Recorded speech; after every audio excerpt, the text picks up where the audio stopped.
Every time people ask us how long have we been married, and we say 60 years, they look at me like we're nuts. We were married in June of 1962.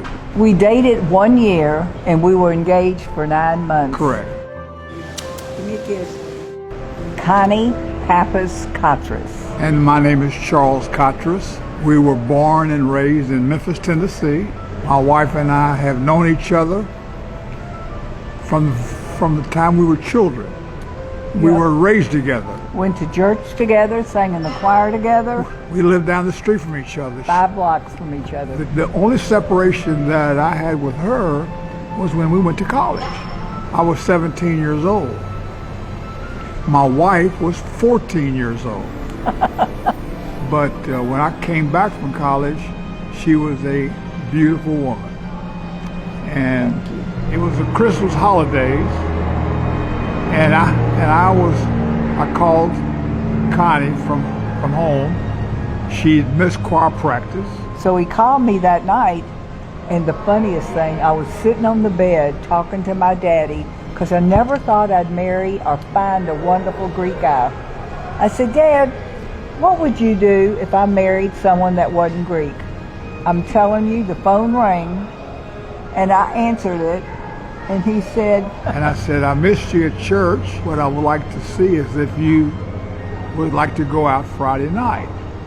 So I went and told my dad, and he said, now that's a nice boy. And Mama was so happy. She prayed him into my life. We were going to the Christmas parade in downtown Memphis. Had a great time, and after that, I never had another day with another woman. Me either. So... I didn't. Not after you and I had our first date. Right. That's not when he gave me the ring. He gave me the ring at Riverside Park. Right. And that's when you asked me to marry you. And we went back to our house with Mama and everyone. They loved him.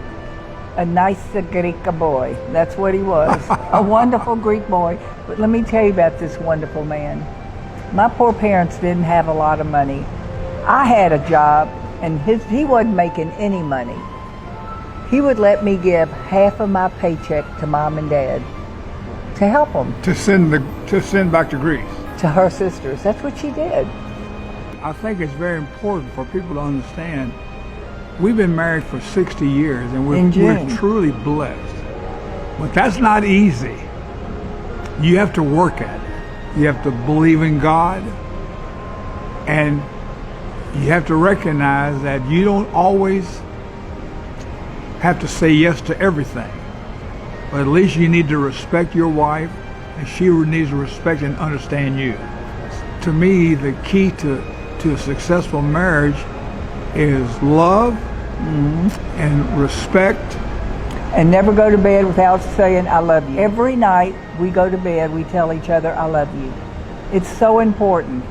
We had 3 beautiful children, 11 grandchildren, and almost 7 great-grandchildren.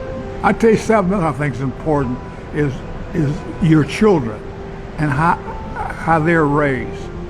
We've always believed you need to discipline your children, but never let your children go to bed unhappy. Because how your children turn out is important to how your marriage will end up being. Right. Mama would tell me, Oli ini tihiro. She would tell me that, and I'd say, oh, there's no way I'm going to ever meet a Greek boy. Best thing that ever happened to me. Him. Wonderful man.